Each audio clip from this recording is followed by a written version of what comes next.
فاتحہ.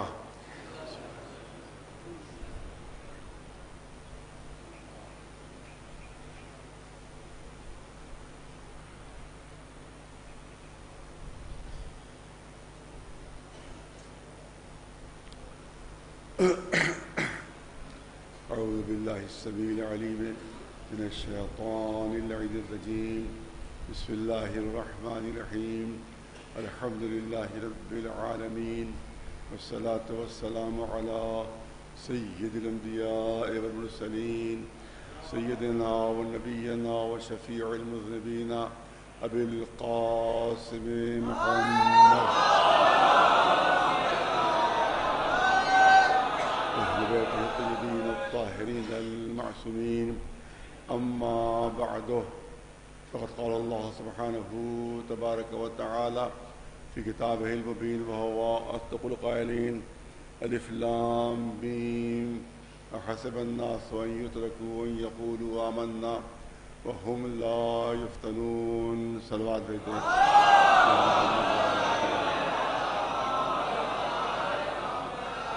گزارش ہے ایک مرتبہ سورہ الحمد اور 3 مرتبہ سورہ اخلاص کی تلاوت فرما کر اس حسینیہ کے جو بانی حضرت سید دلدار علی فرما رحمۃ اللہ علیہ اور جن علماء کرام نے اس اشرح مجاز کو خطاب کیا ہے، یعنی میرے جد مرحوم مولانا سید قلب حسین صاحب علیہ مقامہ، میرے والد ماجد مولانا سید قلب علیہ مقامہ، ان سب کی مراج خدا کریم اور مبنین کرام یہاں مدفون ہیں، ان سب کی روحوں کو سال ثواب فرما دے. ایک مرتبہ سورہ الحمد، مرتبہ سورہ اخلاص.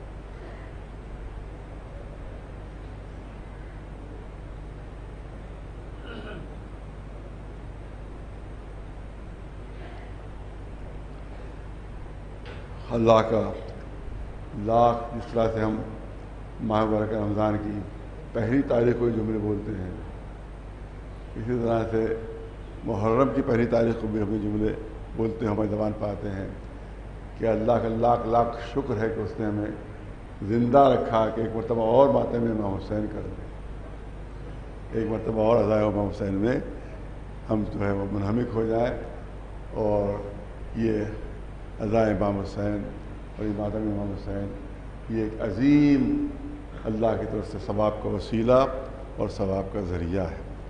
میں چند چیزیں اس سلسلے میں عرض کروں گا، لیکن جو میرا جو انداز رہا ہے کہ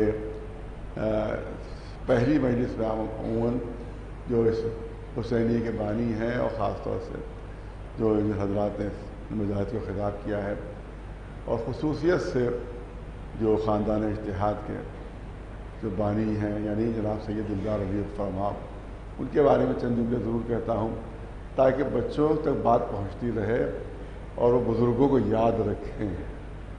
بہت ضروری ہے ہمارے لیے کہ ہم اپنے بزرگوں کو یاد رکھیں، ان کے کارناموں کو یاد رکھیں، انہیں جو خدمتیں کی ہیں ان کو یاد رکھیں۔ آج جو حقیقت یہی ہے اس سے کوئی انکار نہیں کر سکتا کہ آج جو برصغیر ہند و پاک میں جو آج شیعیت نظر آ رہی ہے، آج جو عدداری نظر آ رہی ہے، یہ اس کی سب سے زیادہ صحیح کوشش اگر کسی نے کی ہے تو یہی سید دلدار علی فرمان ہے کہ جنہیں نے یہاں کے جو نوابین حضرات ہیں ان کو راغب کیا عدداری کی طرف، ان کو راغب کیا دین کی طرف۔ یہی وجہ ہے کہ جو علماء کے زیر سایہ نہیں تھے ان بادشاہوں نے اپنے بڑے بڑے مقبرے بنا لیے، کہیں تاج محل بنا ہوا ہے تو کہیں لال قلعہ بنا ہوا ہے، کہیں کچھ بنا ہوا ہے، کہیں کچھ بنا ہوا ہے، لیکن یہاں کے بادشاہوں نے نہ اپنا مقبرہ بہت بڑا بنا دیا، نہ کوئی اپنا قلعہ بنا دیا، بلکہ دنیا کا سب سے بڑا امام باڑہ بنا دیا۔ دنیا کا سب سے بڑا حسینیہ، دنیا کا سب سے بڑا امام باڑہ، یہ انہی جناب سید دلدار علی فرما کی کوششوں کا نتیجہ ہے کہ انہوں نے بادشاہان کو عزاداری کی طرف، بادشاہوں کو یہاں کے امام حسین کی عزا کی طرف، ہمیں امام حسین بنانے کی طرف جو ہے وہ توجہ دلائی، جس کی وجہ سے آج ہمیں اتنے بڑے بڑے روضے، اتنے بڑے بڑے امام باڑے، کوئی بھی وہاں کوئی بھی روضہ ایسا نہیں ہے کہ یہاں اس کی شبیہ موجود نہ ہو۔ کوئی بھی روضہ عراق، ایران، مدینہ، جہاں کا بھی کوئی روضہ ایسا نہیں تھی یہاں پہ شبیہ موجود نہ ہو۔ یہ ہمارے علماء ہی کا طفیل ہے اور انہی کا صدقہ ہے۔ صلوات بھیجیں محمد۔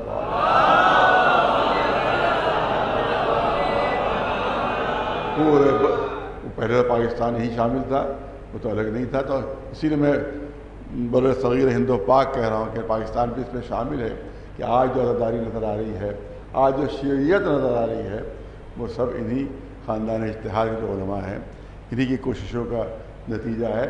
ورنہ پہلے آپ تاریخ اٹھا کر دیکھیے کہ شیعہ تقیہ میں رہتے تھے، کسی شیعہ کی ہمت نہیں ہوتی تھی کہ وہ اپنے کو شیعہ کیسے، یہاں تک کہ پورے ہندوستان میں، بالکل یہاں اس منبر سے کہہ رہا ہوں اور تاریخ سے ثابت ہے کہ پورے ہندوستان میں کہیں بھی شیعہ نماز جماعت نہیں ہوتی تھی۔ پورے ہندوستان میں شیعہ نماز جماعت، لوگ کہتے ہیں کہ صاحب وہ قطب شاہی حکومت تو تھی، یہاں سے پہلے قطب شاہی حکومت تھی، یہاں حیدرآباد میں وہاں قطب شاہی حکومت تھی وہاں پر، لیکن آپ تاریخ پڑھیے، امام جماعت جو ہوتا تھا وہ اہل سنت ہی ہوتا تھا۔ وہاں بھی امام جماعت اہل سنت ہوتا تھا، ان کو بھی ہمت نہیں ہوتی تھی کہ الگ سے، جبکہ حکومت تھی ان کی۔ پہلی مرتبہ شیعہ نماز پنجگانہ وہ جناب دلدار علی غفران نے قائم کی، اور پہلی نماز یہاں پر ہوئی ہے ہندوستان میں باجماعت، وہ نماز ظہر ہوئی ہے۔ نماز ظہر کو کیوں انتخاب کیا؟ اس میں مصلحت تھی۔ سب سے پہلی نماز جماعت نماز ظہر ہوئی ہے، کیونکہ سب سے پہلی جو نماز واجب ہوئی ہے، اور سب سے پہلے جو نماز واجب ہوئی ہے، اور سب سے پہلی نماز جو ہوئی زمین پر ہوئی ہے، وہ نماز ظہر ہی تھی۔ ایک صلوات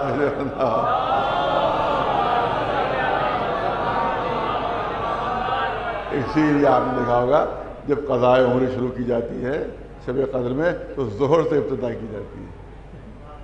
نماز ظہر سے، نماز صبح سے ابتدا نہیں ہوتی ہے، نماز ظہر سے ابتدا ہے۔ امام معصومین کا ارشاد ہے کہ جب تم تو قضاء عمر پڑھو شب قدر میں تو ابتدا نماز ظہر سے کرو. کیوں نماز ظہر سے ابتدا؟ کیونکہ پہلی نماز ہی نماز ظہر تھی جو زمین کے اوپر وہ پڑھی گئی ہے. لہذا تو اسی مناسبت سے سید دلدار فرما رحمۃ اللہ علیہ نے جو نماز قائم کی، جو پنجگانہ نماز، پنج وقتہ نماز، اس میں جو نماز ہوئی وہ نماز ظہر ہوئی ہے. اور اس کے کچھ ہی دن بعد پھر نماز جمعہ قائم کی گئی ہے. سن کر تعجب ہوگا، آپ کو تعجب ہوگا کہ اس وقت نماز جمعہ نہ ایران میں تھی نہ عراق میں تھی. پڑھیے، تاریخ پڑھیے، میرے جملوں پر اگر بھروسہ نہیں ہے تو ہسٹری پڑھیے، تاریخ پڑھیے کہ پہلے نماز جمعہ نہ عراق میں تھی اس زمانے میں نہ ایران میں تھی نماز جمعہ. یہ جناب دلدار فرما کا اشتہار تھا کہ انہوں نے نماز جمعہ جو ہے وہ یہاں پر شروع کی، کیونکہ اس زمانے میں اخباریت تھی اور اخباری لوگوں کا عقیدہ آج بھی یہی ہے کہ جمعہ جو ہے وہ نہیں ہو سکتا، جمعہ جب امام آئیں گے تبھی ہم پڑھیں گے. یہ ان کا عقیدہ ہے. لہذا اس اخباریت کو توڑ کے لیے جناب دلدار فرما آپ نے یہ فتویٰ دیا کہ نہیں، نماز جمعہ ہر زمانے کے لیے ہے، ہر زمانے کے لیے نماز جمعہ ہے. تو پھر یہاں سے نماز جمعہ قائم ہوئی. اور عزاداری میں آج جتنی بھی چیزیں دکھائی دے رہی ہیں آپ کو، یہ ذوالجناح، یہ تابوت، یہ علم، یہ تمام چیزیں جو ہیں، ان سب کا جو انٹروڈیوس کرایا ہے وہ دلدار فرما صاحب ہی نے انٹروڈیوس کرایا. ورنہ پہلے اسی انداز سے عزاداری ہوتی تھی جس طرح سے اہل سنت کرتے ہیں. آج بھی آپ کو، آپ جائیں حسین گنج کی طرف تو اہل سنت کی عزاداری میں ہماری عزاداری میں آپ کو زمین و آسمان کا فرق ملے گا. وہاں ڈھول بھی ہے، تاشے بھی ہیں، اور پھری گتکا ہے، اور سب دنیا کی اور تمام چیزیں ہیں. اپنے لحاظ سے اپنے لحاظ سے کرتے ہیں، اس میں کوئی اعتراض نہیں کر رہا ہوں، لیکن اسی لحاظ سے یہاں شیعہ بھی عزاداری کرتے تھے. اس کے بعد انہیں جناب فرما نے یہاں پر یہ عزاداری قائم کی ہے اور یہ مراسم قائم کی ہیں جو اس وقت آپ دیکھ رہے ہیں. تو اس کا مطلب یہ ہے کہ ہمارے بزرگوں نے انتہائی عظیم خدمت کی ہے، اور پہلے شخص تھے کہ جو یہاں سے پیدل گئے تھے عراق تعلیم حاصل کرنے. پیدل گئے تھے، پیادہ پا، یہاں سے پیادہ پا گئے تھے عراق تعلیم حاصل کرنے. وہاں بڑے بڑے علماء سے، بڑے بڑے فقہا سے انہوں نے شرف تلمذ حاصل کیا، وہاں تعلیم حاصل کی انہوں نے. پھر پیدل گئے وہاں ایران، وہاں کے ایرانی علماء سے انہوں نے پھر استفادہ کیا. اور اس وقت میں شاید کبھی بیان کر چکا ہوں کہ ہمارے خاندان میں تو یہ واقعہ معلوم ہی تھا، لیکن جب میں قم میں نیا گیا تو شاید 4-6 مہینے مجھے ہوئے گئے ہوئے کہ ایک عالم دین مجھ سے ملنے آئے. قم میں ایک عالم دین مجھ سے ملنے آئے اور انہی نے کہا کہ میں علامہ مہدی بحر العلوم کے خانوادے سے ہوں، علامہ مہدی بحر العلوم کے خانوادے سے ہوں. اور ہمارے خانوادے میں ایک واقعہ مشہور ہے جو میں آپ کے سامنے پیش کرنا چاہتا ہوں. انہی نے کہا کہ ہمارے خانوادے میں، یعنی مہدی بحر العلوم کے خانوادے میں بہت بڑے عالم، بہت زبردست عالم، اور سب سے زیادہ ملاقاتوں کا امام زمانے سے اگر کسی کا تذکرہ ملتا ہے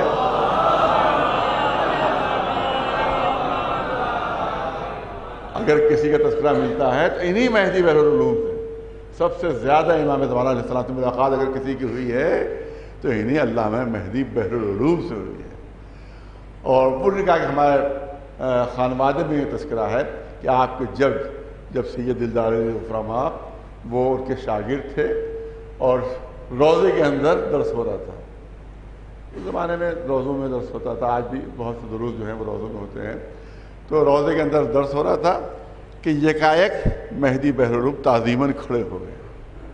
درس پڑھاتے پڑھاتے تعظیماً کھڑے ہو گئے اور تمام طلاب سے شاگرد سب تعظیماً کھڑے ہو جاؤ کیونکہ امام زمانہ زیارت کے لیے آ رہے ہیں.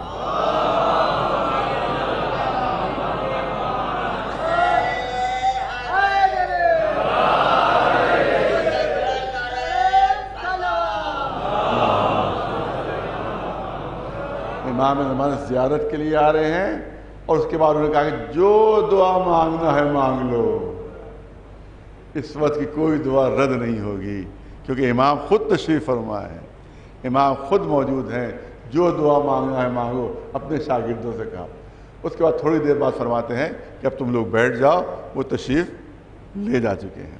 اس کے بعد جب درس ختم ہوا تو انہی نے پوچھا اپنے شاگردوں سے کہ بھئی یہ تو جب آپ گفتگو ہوتی ہے درس ختم ہو گیا ہے، بات چیت اب ہو رہی ہے، کہ یہ بتاؤ کہ تم لوگوں نے کیا کیا دعا مانگی تو بتا دو، تم لوگوں نے کیا کیا دعا مانگی؟ تو کسی طالب علم نے کہا کہ میرے پاس مکان نہیں ہے، میں نے دعا مانگی کہ مجھے مکان مل جائے۔ کسی نے کہا کہ میری شادی نہیں ہو رہی ہے، میں نے دعا مانگی کہ میری شادی ہو جائے۔ کسی نے کہا میرے پر قرضہ بہت زیادہ ہے، میں نے دعا مانگی میرا قرضہ ادا ہو جائے۔ سب نے اپنے مختلف دعائیں بتائیں، اور اس کے بعد جب ان کی نوبت آئی سید دلدار علی غفران آپ جب نوبت آئی تو اس سے پوچھا، استاد ہیں علامہ بحرالعلوم، استاد ہیں جناب غفران آپ کے، کہا کہ یہ بتاؤ کہ تم نے کون سی دعا مانگی؟ کہ میں نے یہ دعا مانگی کہ میری نسل میں تا قیامت علم دین باقی رہے۔ ایک سلوات بھیج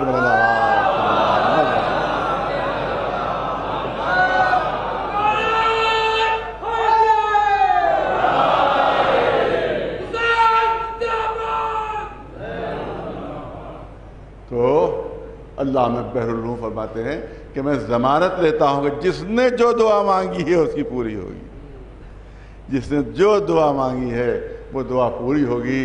اس طرح سے پوری ہوئی ہے دعا کہ نسلاً بعد نسل علماء کا پورا سلسلہ ہے، علماء کا پورا سلسلہ ہے، اور ایک ڈال علماء ہیں آپ۔ یہاں پر والد مرحوم نے یہ یاد ہے کبھی یہ جملے کہے تھے، میں آپ کے سامنے آج پیش کرنا چاہتا ہوں۔ عجیب خصوصیت ہے، آپ دیکھیں کہ ابن خلدون بہت ہی متعصب مورخ ہے، بہت متعصب مورخ۔ اس نے لکھا ہے کہ کسی خاندان کا شرف 3 نسلوں سے زیادہ نہیں بڑھتا۔ یہ ابن خلدون بہت بڑا مورخ، بہت زبردست مورخ اور ہسٹورین، مورخ یعنی ہسٹورین۔ اس نے یہ جملے اپنی تاریخ میں لکھے ہیں کہ کوئی بھی شرف کسی خاندان کا اور اس کی فضیلتیں جو ہیں، اس کے مرتبے جو ہیں 3 نسلوں سے زیادہ آگے نہیں بڑھتے۔ 3 نسلوں تک وہ شرف باقی رہے گا، وہ فضیلتیں باقی رہیں گی، وہ مراتب باقی رہیں گے۔ 4تھی نسل کے ساتھ نزول شروع ہو جاتا ہے، یہاں تک کہ وہ خاندان کا نام و نشان بھی مٹ جاتا ہے۔ یہ اس نے بات کہی، لیکن کیونکہ متعصب تھا لہذا اس نے خانوادہ اہل بیت پر نگاہ نہیں ڈالی، خانوادہ اہل بیت پر نگاہ نہیں ڈالی۔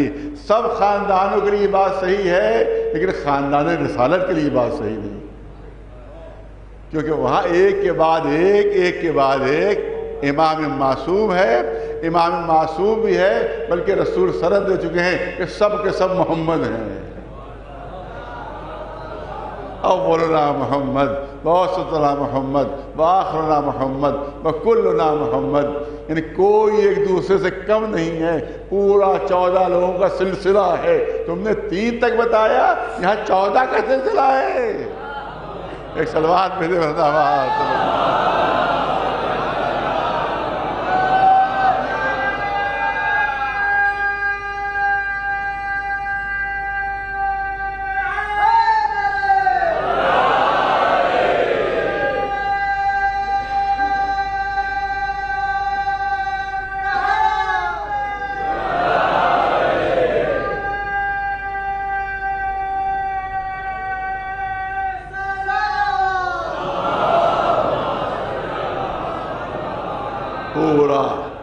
پورا سلسلہ ہے کہ ایک کے بعد ایک سب امام ہیں، سب معصوم ہیں، سب کے سب محمد ہیں۔ ہمارے ماہر لکھنوی صاحب نے، ہمارے بزرگ شاعر، وہ بھی ہمارے خاندانی سے ان سے مناسبت تھی، انہوں نے کتنے خوبصورت اشعار کہے ہیں کہ خزاں کا باغ امامت میں تذکرہ ہی نہیں۔ بہت توجہ ہے، خزاں کا ماہر لکھنوی، خزاں کا باغ امامت میں تذکرہ ہی نہیں، بہار لوٹ کے آتی رہی بہار کے بعد۔ ایک سلوات بھیجو۔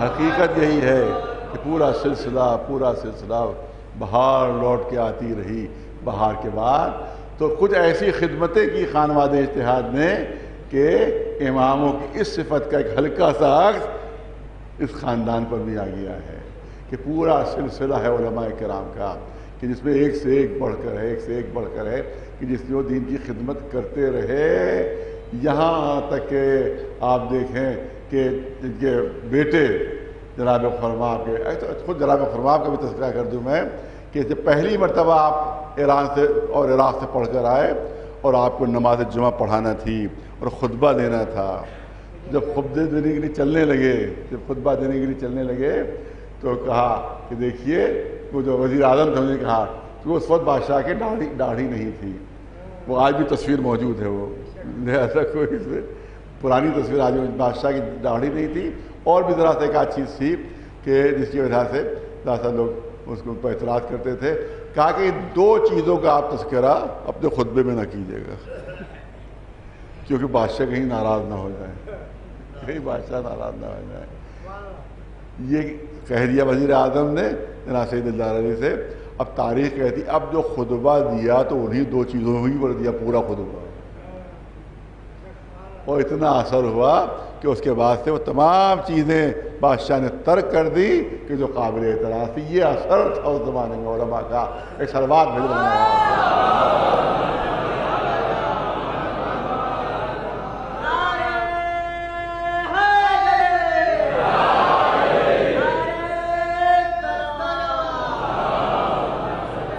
کبھی حکومتوں سے نہیں ڈرے، کبھی حکومت نے، شاید نصیر الدین حیدر کے زمانے کا واقعہ ہے کہ انہوں نے کوئی فتویٰ طلب کیا، اس وقت یہی جناب فرماب کے بیٹے تھے سید محمد، بیٹے تو سے کوئی فتویٰ طلب کیا، اپنے مزاج کے مطابق انہوں نے فتویٰ دینے سے انکار کر دیا کہ بھئی یہ فتویٰ میں نہیں دوں گا۔ تو اب جو سردار لشکر تھا اس زمانے میں، جو سپہ سالار لشکر تھا، بادشاہ نے حکم دیا کہ مولانا کے گھر توپ سے اڑا دیا جائے۔ اتنا زیادہ بادشاہ ناراض ہو گیا، اتنا زیادہ بادشاہ ناراض ہو گیا کہ میرے مطابق انہوں نے فتویٰ نہیں دیا جاتا، ان کا گھر اب نہیں رہے گا، یہ ان کا گھر نہیں توپ سے اڑا دیا جائے۔ وہ جو سالار لشکر تھا، جو سردار لشکر تھا، اس سے یہ کہہ دیا۔ اب جو صبح نمودار ہوئی تو دیکھا دو توپیں لگی ہوئی ہیں، ایک کا رخ سید محمد صاحب کے گھر کی طرف ہے اور ایک کا رخ بادشاہ کے محل کی طرف ہے، ایک کا رخ بادشاہ کے محل کی طرف ہے۔ بادشاہ نے گھبرا کر کہا یہ کیا؟ تم سے تو کہا تھا کہ ان مولانا کے گھر کو اڑا دو۔ کہا جب دین کا بادشاہ نہیں رہے گا تو دنیا کے بادشاہوں کو رہنے کے کیا حق آتے ہیں؟ ایک سوال بھیجے گا۔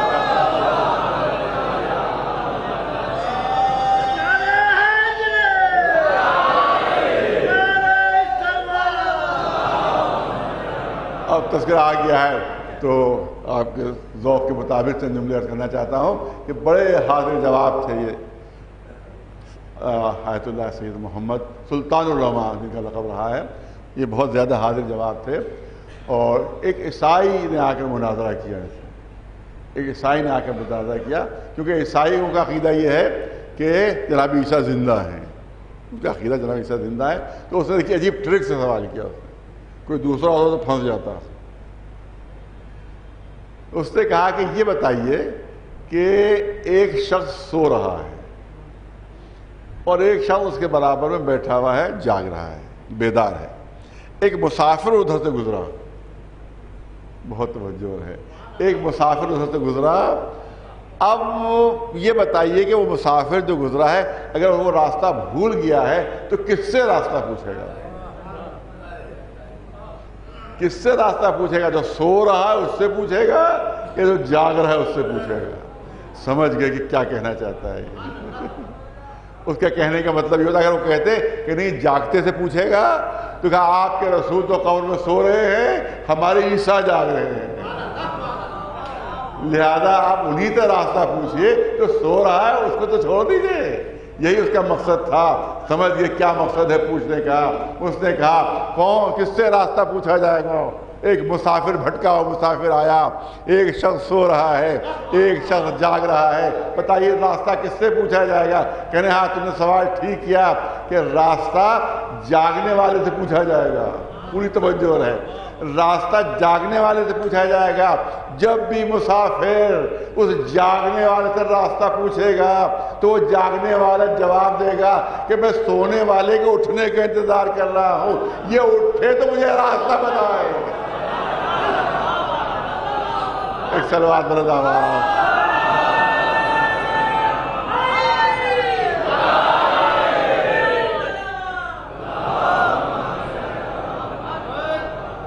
اور سنیے, اسی عیسائی نے پھر ایک بات کہی گئی, اچھا یہ بتائیے کہ آپ اپنے امام کو مانتے ہیں کہ زندہ ہیں, حیات ہیں؟ کہاں زندہ ہیں, کہاں ہیں؟ فرمایا جناب صلی اللہ علیہ وسلم نے زمین کے اوپر ہے, زمین کے اوپر ہے ہمارے زمین. کہ یہ بتائیے کہ عیسیٰ کہاں ہے؟ کیا چوتھے آسمان پر ہے؟ تو بتائیے کون بلند ہوا؟ وہ عیسائی پوچھ رہا ہے سلطان العلماء سے, یہ بتائیے بلند کون ہے, مرتبہ کس کا زیادہ ہوگا, فضیلتیں کس کی زیادہ ہوئی؟ جو زمین پر ہے اس کی فضیلت زیادہ ہے یا جو چوتھے آسمان پر اللہ نے بلا لیا اس کی فضیلت زیادہ ہے؟ جو زمین پر اس کا مرتبہ زیادہ ہے یا جو چوتھے آسمان پر اس کا مرتبہ زیادہ ہے؟ آپ خود فیصلہ کر کے بتائیے. وہ عیسائی پوچھ رہا ہے, آپ خود بتائیے. تو عام طور طریقے کرے بھائی جو چوتھے آسمان پر پہنچ گیا اس کا مرتبہ بلند ہے, جو زمین کے اوپر اس کا مرتبہ پست ہے. لیکن اب جواب ان کا سن لیجئے کہ نہیں, تو نے بات تو صحیح کہی ہے کہ عیسیٰ چوتھے آسمان پر ہے, ہمارا امام جو ہے وہ زمین کے اوپر ہے, مگر اللہ نے جب فضیلتوں کی ترازو معین کی, جب فضیلتوں کی ترازو معین کی تو ایک پلے میں ہمارے امام, دوسرے پلے میں عیسیٰ. امام کا پلہ اتنا بھاری تھا کہ زمین سے لگ گیا, عیسیٰ کا پلہ اتنا ہلکا تھا چوتھے آسمان تک پہنچ گیا.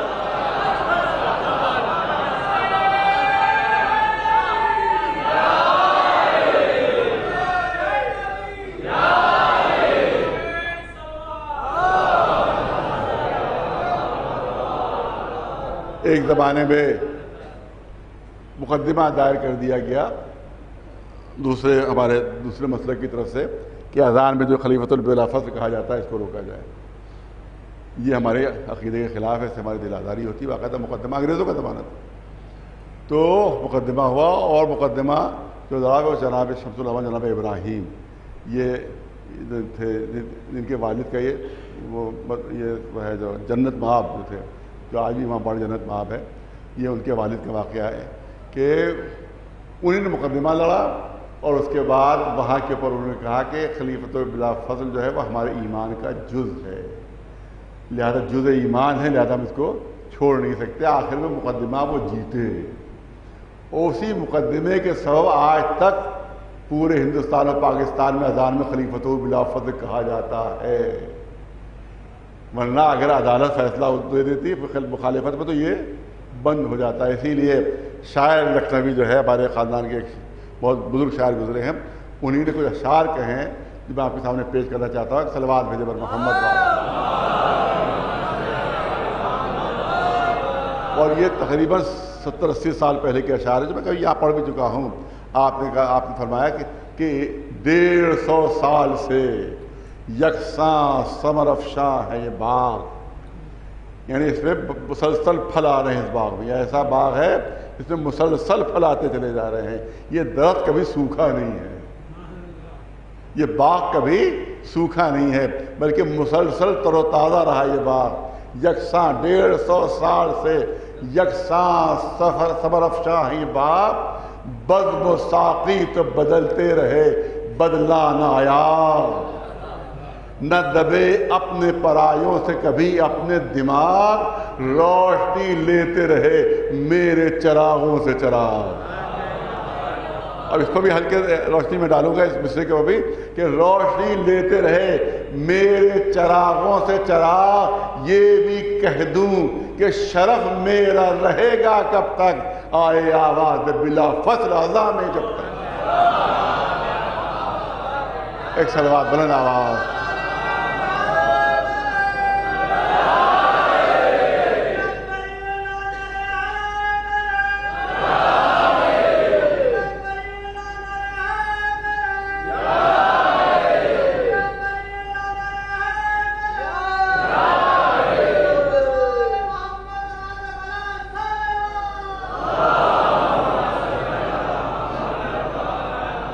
بہرحال انشاءاللہ 2-4 جملے بعد میں اس وقت میں چاہتا ہوں کہ کچھ مجلس کی جو شان ہے، جو عظمت ہے، جو مرتبہ ہے، چند جملے اس کے سلسلے میں عرض کروں کہ آپ یہاں پر آئے ہیں وہ میرے مہمان نہیں ہیں۔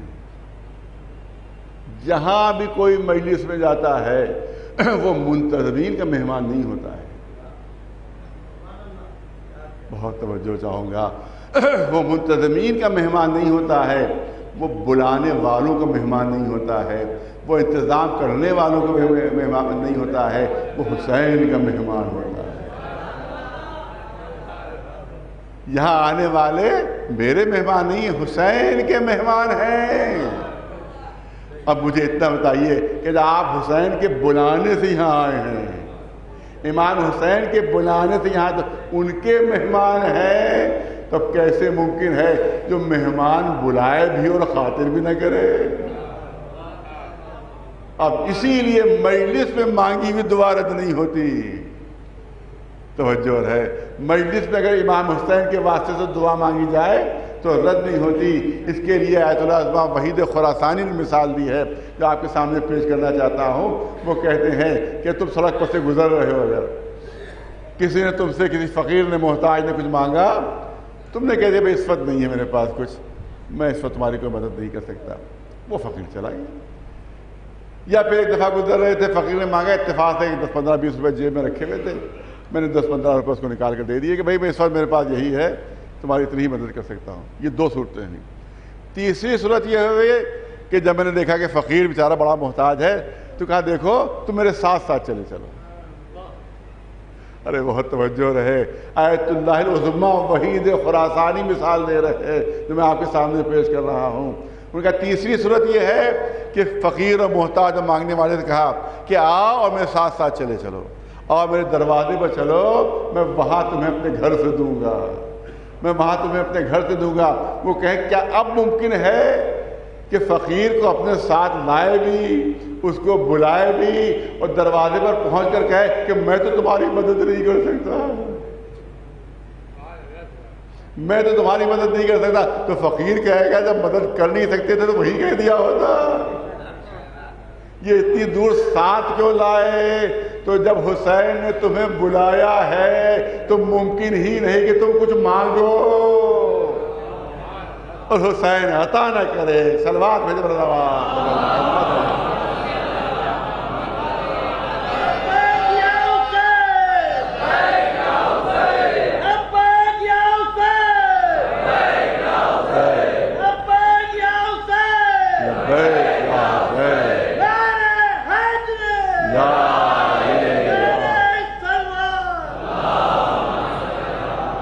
اب میں توجہ چاہوں گا خاص طور سے اپنے بچوں اور جوانوں کی کہ اس مجلس کے 11 نام ہیں۔ یہ مجلس امام حسین، ہم لوگ کہتے ہیں مجلس مجلس مجلس، ائمہ معصومین نے اس کو 11 نام دیے ہیں۔ مجلس امام حسین کو 11 نام دیے ہیں۔ ایک نام اس کا یہ ہے انہو مصلی اللہ۔ عظمت سنیے، عظمت۔ یہاں آپ جس فرش پر بیٹھے ہوئے ہیں یا کہیں بھی، خالی امام باڑی کی بات نہیں ہو رہی، کہیں بھی اگر فرش عزا پر آپ بیٹھے ہیں تو اس کی عظمت سنیے ائمہ معصومین کی زبان سے، انہو مصلی اللہ۔ یہ فرش مسجد، یہ فرش مجلس اللہ کا مصلی ہے۔ یہ فرش مجلس اللہ کا مصلی ہے۔ مصلی انہو مصلی اللہ، اللہ کا مصلی ہے۔ تو کیا اللہ نماز پڑھتا ہے؟ یہاں پر اللہ کے نماز پڑھتا ہے، کیا سجدے کرتا ہے، کیا رکوع کرتا ہے، کیا قیام ہے، کیا قعود ہے؟ نماز نہیں۔ کیا مطلب ہے مصلی اللہ؟ اس کا مطلب یہ ہے کہ جب تک ایک عزادار فرش مجلس پر بیٹھا رہتا ہے اللہ اس پر درود بھیجتا رہتا ہے۔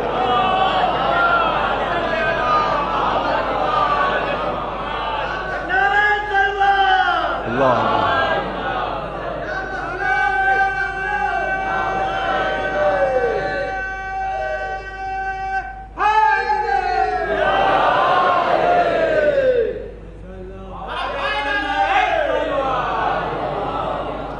سنیے بس 2-3 جملے اور ہیں۔ آپ دیکھیں انہو مصلی، اللہ کا مصلی ہے یہ فرش مجلس، یہ مجلس کا جو فرش ہے اللہ کا مصلی، نماز نہیں پڑھتا ہے بلکہ جتنے شریک ہونے والے مجلس میں شریک ہوتے رہتے ہیں تو اس وقت تک اللہ کے اوپر درود اور سلام بھیجا کرتا ہے۔ یہ مرتبہ ہے انہو عرفہ، یہ مجلس جو ہے امام فرمانے عرفہ ہے۔ عرفہ، عرفہ کیا ہے؟ اصل حج جو ہے وہ عرفہ کہلاتا ہے۔ پوری توجہ رہے، نہ طواف اصل حج ہے نہ منا اصل حج ہے، بلکہ اصل حج جو ہے وہ عرفہ کہلاتا ہے۔ اسی لیے حج اکبر اس دن کو نہیں کہتے ہیں کہ جس دن 10 ذی الحجہ ہو جمعے کو تو حج اکبر کہا جائے، وہ حج اکبر نہیں ہے۔ عرفے کے روز اگر جمعہ ہوتا ہے تو اس کو حج اکبر کہا جاتا ہے۔ اگر عرفہ کے روز جمعہ ہو تو اس کو حج اکبر کہا جاتا ہے۔ انہو عرفہ، یہ مجلس جو ہے یہ عرفہ ہے، عرفہ۔ اور عرفہ کے لیے شرط یہ ہے کہ ہر جگہ نیابت ہو سکتی ہے، ہر رکن حج میں نیابت کی جا سکتی ہے، ہر رکن حج میں نیابت ہو سکتی ہے۔ آپ کسی کو بھیج دیں اپنی طرف سے، اگر مریض ہے، اگر کچھ بیمار ہے، اپنے کو بھیج دیں کسی کی طرف سے، جاؤ میری طرف سے شیطانوں کو کریم آ رہا ہو، نیابت بنا سکتے ہیں، نائب بنا سکتے ہیں۔ جاؤ میری طرف سے صحیح کراؤ، آپ نائب بنا سکتے ہیں۔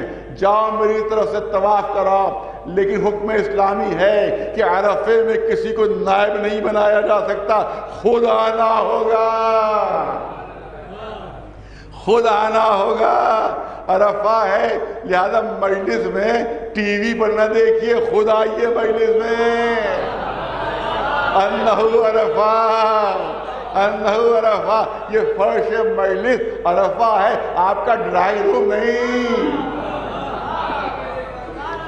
آپ کے گھر کا کمرہ نہیں، آپ کے گھر کا کمرہ نہیں، سامنے ٹی وی لگایا، آپ نے کہا کون زحمت کرے، کون اتنی دور جائے اور یہیں پوری مجلس سن لیں۔ امام فرماتے ہیں انہو عرفہ، عرفہ جہاں پر حاجی کی موجودگی ضروری ہوتی ہے، جہاں پر حاجی کا موجود رہنا واجب ہوتا ہے، اس لیے کہا کہ عرفہ ہے۔ اور عرفہ کی خصوصیت کیا ہے کہ جب عرفے سے حاجی باہر نکلتا ہے تو ہر گناہ سے پاک ہوتا ہے، اسی لیے جو خلوص نیت سے مجلس میں آ جاتا ہے، جب مجلس سے باہر نکلتا ہے تو حسین کے طفیل میں ہر گناہ سے پاک و صاف ہو جاتا ہے۔ ایک صلوات بھیج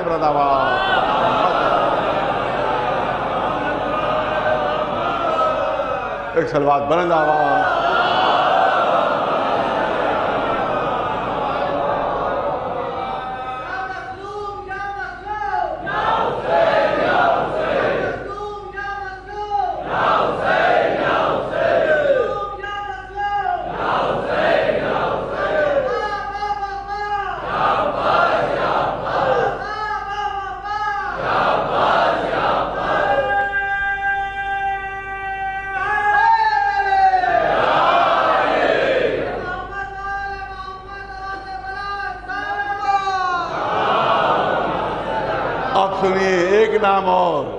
ایک نام اور انہو مشعر الحرام، یہ مشعر الحرام ہے۔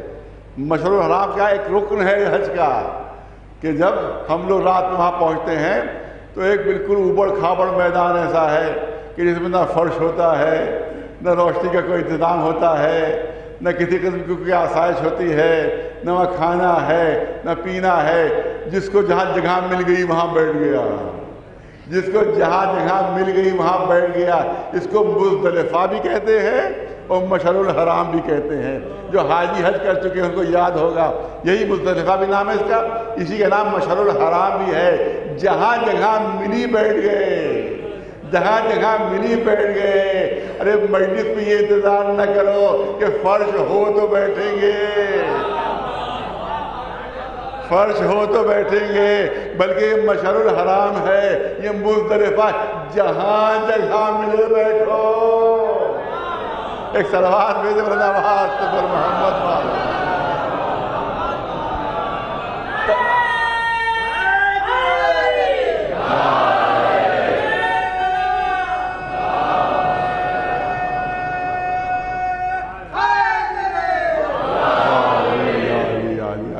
توجہ چاہوں گا آپ حضرات کی بات کو مکمل کر رہا ہوں انشاءاللہ زندگی حیات رہی تو کل کچھ گفتگو ہوگی اس آیت کریمہ کے ذیل میں بھی اور کچھ اور گفتگو. تو اب یہاں کے کہا یہ مشعر الحرام ہے. مشعر کے معنی مشعر کہاں سے بنا ہے؟ مشعر بنا ہے شعور سے. مشعر بنا ہے شعور سے، یعنی اس مقام پر پہنچ کر جس کو مشعر الحرام کہتے ہیں حاجی کو بیت اللہ کا شعور حاصل ہوتا ہے. ارے توجہ چاہوں گا صاحبان ذوقی کہ حاجی کو مشعر الحرام کا اس مقام کو، اور علماء نے بتایا کہ مشعر الحرام اس لیے کہتے ہیں مشعر ہے شعور سے، یہاں پر حاجی کو بیت کا شعور ہوتا ہے. ارے توجہ رہے، یہاں پر حاجی کو بیت کا شعور ہوتا ہے. اور مجلس بھی مشعر الحرام ہے، مشعر الحرام ہے، وہاں بیت کا شعور ہوتا ہے. مجلس میں آؤ گے تو اہل بیت کا شعور حاصل ہوگا. ایک صلوات بھیج رہا،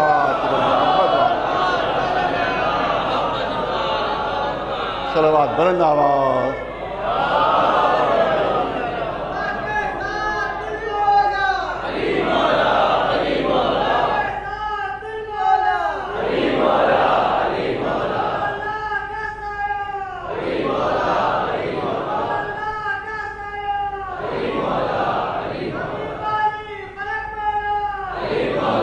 علی مولا علی مولا علی مولا علی مولا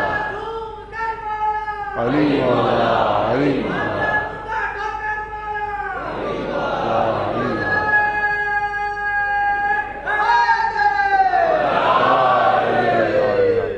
بس سارے سے زیادہ کا موقع نہیں ہے.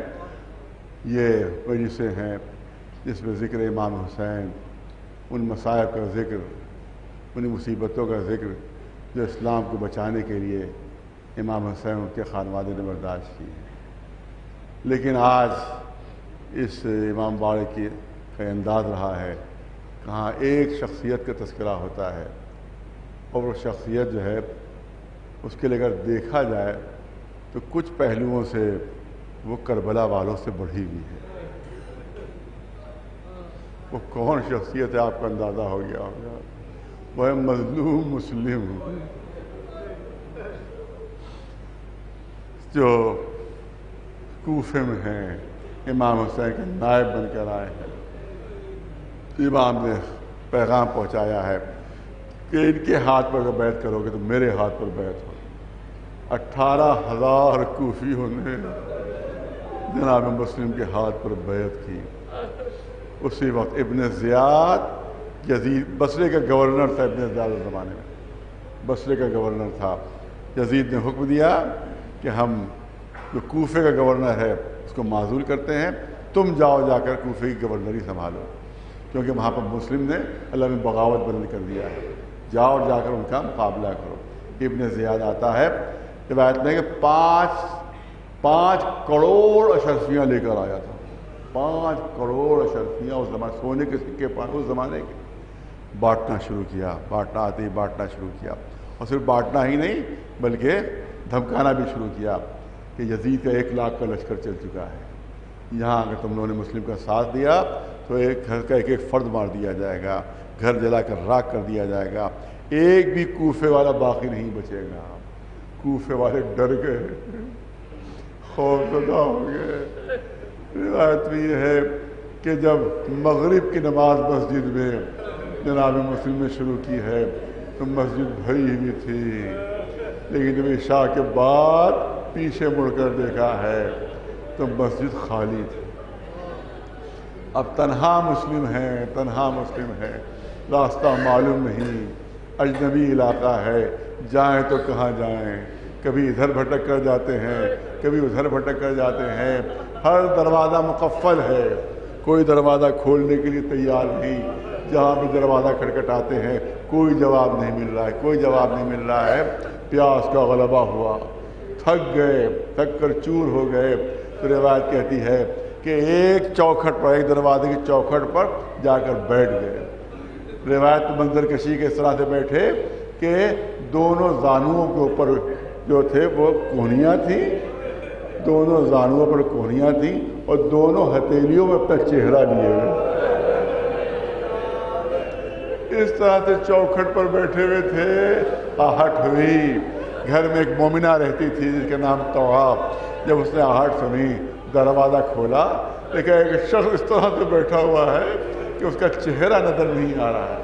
کہا کیا بات ہے، کیوں بیٹھے ہوئے ہو؟ کہا مومنہ اگر پانی پلا سکتی ہو تو پلا، اگر پانی پلا سکتی ہو تو پلا دو۔ تو اندر گئی، پانی لے کر آئی، جناب مسلم نے پانی نوش فرمایا۔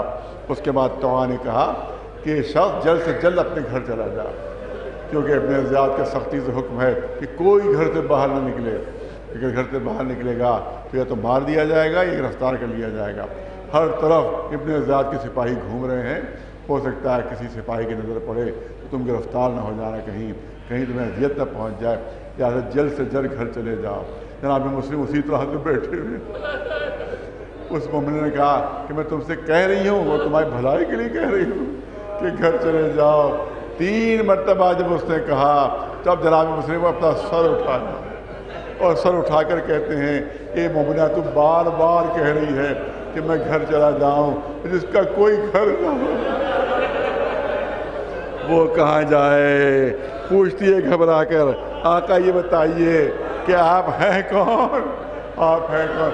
آپ نے فرمایا میں ہوں مسلم۔ یہ سننا تو تڑپ گئی، آقا گستاخی ہو گئی، آقا معاف کر دیا، اتنی دیر سے آپ چوکھٹ پر بیٹھے ہوئے میری اس سے گستاخی ہوئی، آئیے جلدی سے اندر آ جائیے، آپ میرے گھر میں محفوظ ہیں۔ اس کا بیٹا آتا ہے، بیٹے کو اندازہ ہو گیا کہ کوئی گھر کے اندر ہے۔ اس نے ماں سے کہا کہ کون ہے گھر کے اندر؟ اسے چھپایا کہ نہیں کوئی گھر میں نہیں۔ کہیں ایسی بات نہیں، تم بار بار حجرے میں جا رہی ہو، واپس آ رہی ہو، وہاں کوئی ضرور ہے، میں خود دیکھوں گا جا کر۔ جب یہ اندازہ ہوا خود دیکھے گا، پھر بتایا کہ دیکھو خانواد رسالت کی ایک فرد ہے، مسلم یہاں کے اوپر پناہ لیے ہوئے ہیں، لہٰذا دیکھو میں تمہیں قسم دیتی ہوں تاکہ ابن زیاد کے دربار میں بتانا نہیں، خبر نہ دینا۔ اس نے کہا نہیں میں بالکل خبر نہیں دوں گا، لیکن وہ ملعون پہنچتا ہے اور جا کر ابن زیاد کو خبر دے دیتا ہے کہ جس مسلم کی تم تلاش میں ہو وہ میرے ہی گھر میں ہے۔ 500 کا دستہ بھیجا جاتا ہے۔ جناب مسلم نے جب گھوڑوں کی ٹاپوں کی آواز سنی، روایت کہتی ہے کہ تلوار ٹیک کر اٹھے، چاہتے تھے کہ باہر جائیں، مومنہ نے دامن تھام لیا، اے آقا آپ گھر کے اندر محفوظ، آپ گھر کے اندر رہیے، باہر نہ نکلیے، گھر کے اندر آپ محفوظ ہیں۔ یہ سننا تھا۔ جناب مسلم نے جواب دیا کہ نہیں میں گھر میں نہیں رہوں گا، کہیں کوئی سپاہی اندر نہ آ جائے، کہیں کوئی سپاہی اندر نہ آ جائے اور تیری بے پردگی نہ ہو جائے۔ مجھے گوارا نہیں کہ کسی مومنہ کی بے پردگی میری وجہ سے ہو۔ اے آقا آپ کو گوارا نہیں، ایک مومنہ کی بے پردگی گوارا نہیں۔ ارے یہی کوفہ ہوگا کہ آپ کی ماں اور بہنیں بے چادر بازاروں میں لائی جائیں گی۔ جناب مسلم باہر نکلتے ہیں، جنگ شروع ہوتی ہے، 500 کے دستے کو شکست ہو گئی۔ پھر سردار لشکر نے پرچہ بھیجا کہ اور کمک بھیجی جائے، 500 کا دستہ اور آ جاتا ہے، اس کو بھی شکست ہو جاتی ہے۔ پھر پرچہ بھیجا کہ اور لشکر بھیجا جائے۔ ابن زیاد نے کہلوایا کہ ایک آدمی کو گرفتار کرنا ہے، 1000 کا پورا لشکر جا چکا ہے، تم اور کوئی اور مدد منگوا رہے ہو؟ کہا سردار لشکر نے کہ یہ کوئی کوفے کا بنی بقال نہیں، یہ بنی ہاشم کی تلوار ہے، اس کا مقابلہ آسان نہیں ہے۔ 500 کا دستہ اور آیا، مگر مولا مسلم قابو میں نہیں آ رہے ہیں، جوش شجاعت میں آگے بڑھتے جا رہے ہیں۔ علماء نے تحریر کیا ہے کہ ایک مصیبت کربلا والوں سے زیادہ تھی مسلم کے اوپر۔ وہ لکھتے ہیں کہ میدان کربلا میں جب کوئی جنگ کے لیے نکلتا تھا تو سامنے سے حملہ ہوتا تھا، پشت سے حملہ ہوتا تھا، پہلوؤں سے حملہ ہوتا تھا، اور کبھی چاروں طرف سے حملہ ہوتا تھا۔ جناب مسلم پر چاروں طرف سے حملے ہو رہے تھے، چاروں طرف سے تیر برس رہے تھے، نیزے برس رہے تھے، تلواریں برس رہی تھیں، مگر ایک سمت بڑھی ہوئی تھی، کوفے میں ایک سمت بڑھی ہوئی تھی۔ ارے زنان کوفہ چھتوں پر سے آقا پر ہاتھ برسا، جناب مسلم پر آگ برسا رہی تھی۔ عزاداروں یہاں تک کہ جب مسلم قابو میں نہیں آئے تو مکر کیا گیا، ایک گڑھا کھودا جاتا ہے، اس کو خط و خاشاک سے ڈھانک دیا جاتا ہے، مسلم جوش شجاع سے آگے بڑھ رہے ہیں، اس گڑھے میں پیر پڑتا ہے، آقا اس گڑھے کے اندر گر جاتے ہیں، اوپر سے تلواروں اور نیزوں سے آقا کو شدید زخمی کر دیا جاتا ہے۔ زخمی حالت میں ابن زیاد کے دربار میں لائے جاتے ہیں۔ مولا نے ابن زیاد کو سلام نہیں کیا۔ درباریوں نے کہا ارے امیر کو سلام نہیں کیا تم نے، امیر کو سلام نہیں کیا، سردار کو سلام نہیں کیا۔ مسلم فرماتے ہیں حسین کے علاوہ میرا کوئی شرط نہیں۔ پیاس کا غلبہ ہے، پیاس کا عالم ہے، کہا کہ کوئی ہے جو مجھے پانی پلا دے۔ پہلے تو انکار کیا گیا، نہیں مسلم تم پیاسے مر جاؤ گے، تمہیں کوئی پانی نہیں پلائے گا۔ مگر ایک شخص کو رحم آ جاتا ہے، وہ اپنے غلام سے کہتا ہے کہ مسلم کو پانی پلا دو۔ وہ جام آب لے کر آگے بڑھتا ہے، جناب مسلم کو پیش کرتا ہے۔ روایت کہتی ہے جیسے ہی پینا چاہا سر سے خون کا فوارہ بہ رہا، وہ خون پانی میں شامل ہو گیا، پانی پھینک دیا، پھر غلام نے جام بھر کر دیا۔ روایت کہتی ہے جیسے پینا چاہا دندان مبارک زخمی ہو چکے تھے، وہ اس پانی کے اندر گرے، آپ نے پانی پھینکا اور زبان پر آیا انا للہ و انا الیہ راجعون۔ شاید میری زندگی میں میری قسمت میں پانی پینا نہیں، میں پیاسا مارا جاؤں گا۔ یہاں پر والد مرحوم فرماتے تھے اے مسلم بڑا اچھا ہوا کہ آپ آخر وقت پانی نہیں پی سکے، اگر آپ نے پانی پی لیا ہوتا تو شاید میدان حشر میں سکینہ دامن تھامتی۔ اے چچا آپ کو آخر وقت پانی مل گیا، مگر میرا بابا آخر وقت تک پانی مانگتا رہا، میرا بابا پیاسا دبا کر دیا گیا اور میرا ننھا تاریخ پانی کے بجائے 3 بھال کا تیر۔ حکم دیا کہ جاؤ بیت العمارہ کی چھت کے اوپر لے جاؤ، وہاں سر کاٹ دیا جائے اور لاش زمین کے اوپر پھینک دینا، لاش زمین پر پھینک دینا۔ بیت العمارہ کی چھت کے اوپر جو بہت بلند چھت تھی اس کے بعد جناب مسلم کو لے جایا گیا اور جناب مسلم فرماتے ہیں اتنی اجازت ہے کہ 2 رکعت نماز پڑھ لوں۔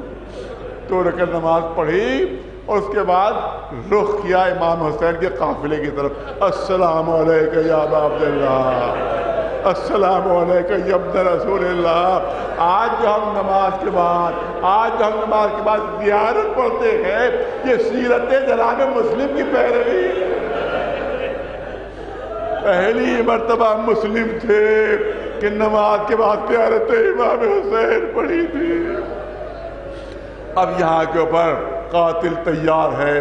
وہاں روایت کہتی ہے جناب عباس گھبرائے ہیں، پریشان ہیں، دل بے چین ہے، امام حسین کے قریب آتے ہیں، آقا پتہ نہیں میرے بھائی کا کیا عالم ہے، میرے بھائی کس عالم میں ہے، پتہ نہیں کیا اس پر ظلم ہو رہا ہے، پتہ نہیں اس پر کیا ستم ہو رہا ہے، میرا دل بہت گھبرا رہا ہے۔ آقا کیا کوئی ایسی صورت ہے کہ میں اپنے بھائی کو دیکھ سکوں، میں اپنے بھائی مسلم کو دیکھ سکوں؟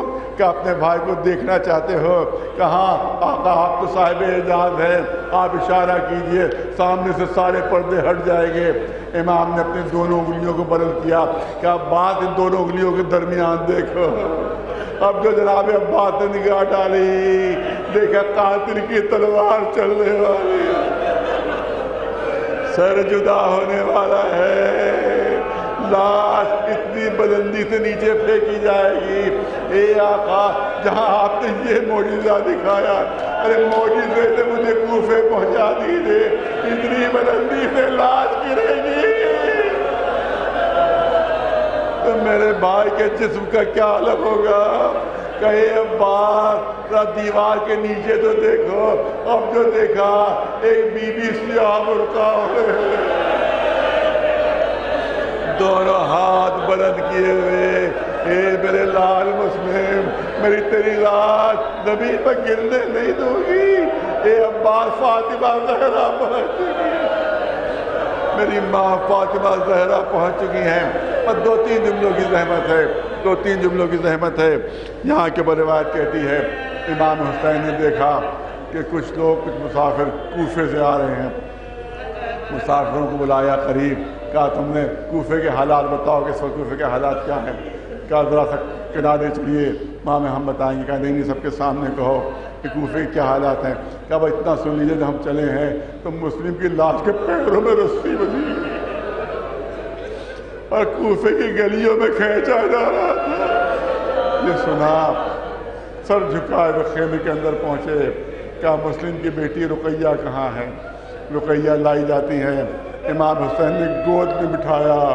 اس کے بعد کہا کہ میں نے سکینہ کے لیے گوشوارے خریدے تھے, وہ گوشوارے لیا, اپنے ہاتھ سے ان گوشواروں کو پہنایا, اپنے ہاتھ سے ان گوشواروں کو پہنایا اور پھر رقیہ کے سر پر ہاتھ پھیرنے لگے. خانوادہ رسالت کی پلی ہوئی بچی تھی, گھبرا کر گوشت سے اٹھ گئی. کہا چچا یہ بتائیے میرے بابا کی تو خیر ہے, کیا یہ کیوں پوچھ رہی ہو؟ کہ چچا یہ آپ کو سلوک کر رہے, آپ یتیموں کے ساتھ کرتے ہیں. میرے بابا کی خیر تو ہے. کہے اے رقیہ تمہارا بابا شہید ہو گیا, کوفے میں شہید ہو گیا. نہیں اللہ آخری جملے سنیے, یہ بچی کیا ہوئی؟ یہ بچی مدینے نہیں پہنچی تھی, یہ بچی کوفے میں بھی نہیں پہنچی تھی, یہ بچی شام میں بھی نہیں پہنچی تھی, تو بچی گئی کہاں؟ اور یہ رقیہ کہاں گئی؟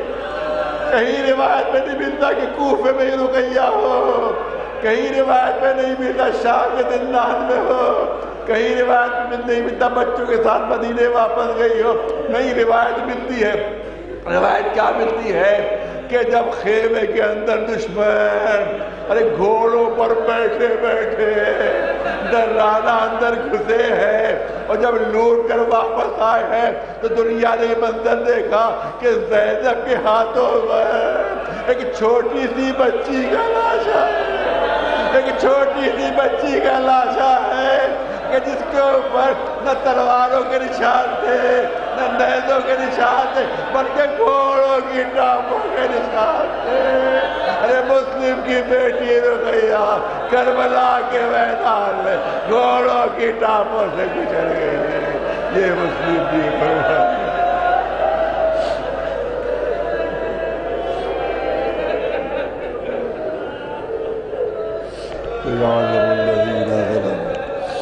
أيام انقلب ينقلبون الله لعنة الله.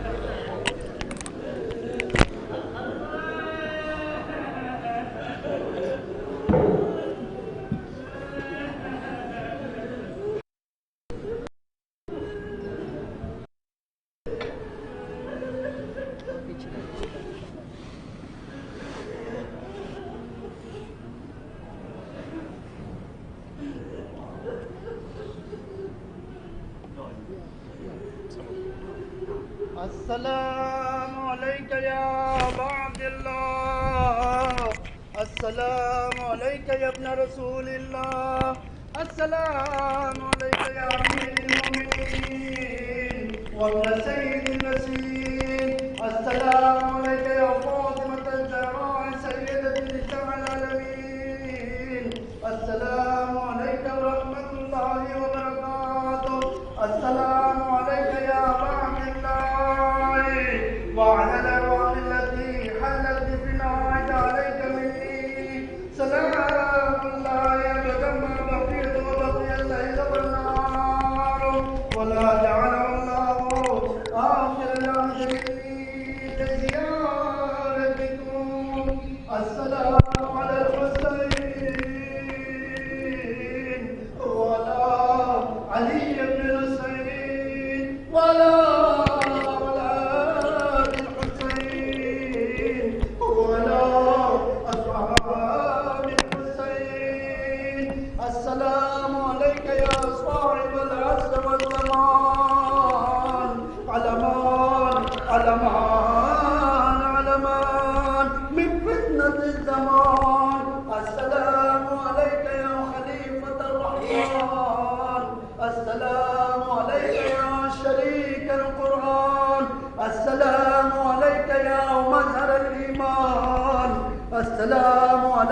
يا إمام الإنس والجان. السلام عليك يا إمام زماننا هذا. عجل الله تعالى فرجك وسهل الله